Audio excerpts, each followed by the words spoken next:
Minister, distinguished guests, ladies and gentlemen. Delighted to be referred to as a wonderful chairman, but you should know that we had a gig in this very room exactly a year ago, and there was a photo shoot also. I was asked to pose with a sheep, and Jerry gets Miss Universe. Where did I go wrong? You can imagine the kind of texts and emails I got after that. Minister, ladies and gentlemen, tonight I believe a very important night for the Irish tourism business. Tonight, as quite obvious, is all about food tourism, which is a pretty well defined concept in continental Europe. In my view, food tourism faces enormous challenges, but also, thankfully, enormous opportunities.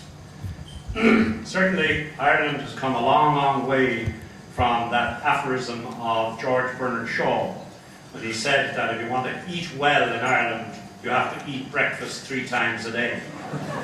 And that might have been the case nearly 100 years ago, but I think we have travelled a long, long way since those days. But we have a long way to go.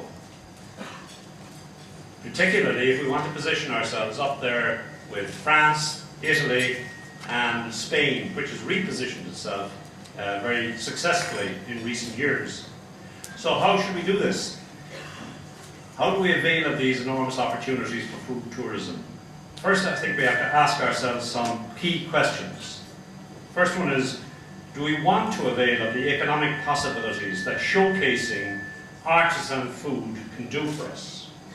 Secondly, does Ireland always give our visitors 5-star food experiences? Thirdly, is food a pivotal indicator in the rating of hotels and other accommodation providers? Fourth, do we embrace, support and promote all our artisan partners in a cohesive way? We saw some of those wonderfully displayed over the last hour or so. And fifth, do we see the simple processes of, for example, making cheese, butter, jams, pâtés, curing meats, preparing fish, etc., as being at the core of our food culture? And finally, do we have a clearly defined policy to put food tourism at the top of our agenda?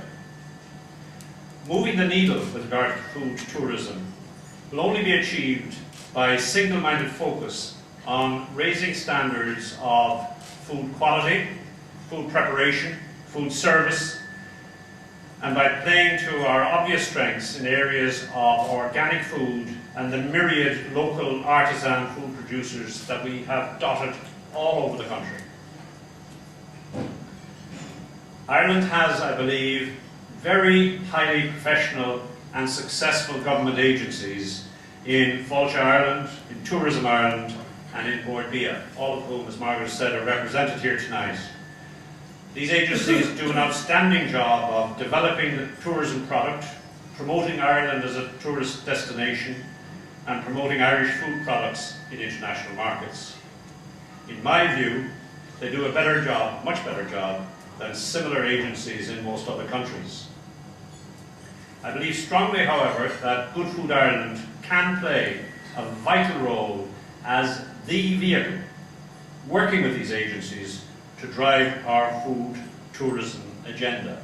That for me is really public-private partnership in action. I've been associated now with Good Food for about 16 or 17 months, and the things that impress me most about Good Food Ireland are, first of all, that it is industry-driven. Secondly, it is a not-for-profit organisation. Thirdly, the clarity of its mission and its vision. And fourthly, and perhaps most importantly of all, the nearly missionary zeal and dedication and determination of all its members. Again, we saw that exhibited here tonight. Wearing my other hat, which is Chairman of Fáilte Ireland, I know that we look on the development of Irish food as a unique differentiator to that of other destinations in terms of high quality ingredients, environmentally friendly production processes, and highly professional presentation. It is, we recognise, an area of strong development potential that fits well with increasing visitor demand for unique and authentic experiences and sustainable products.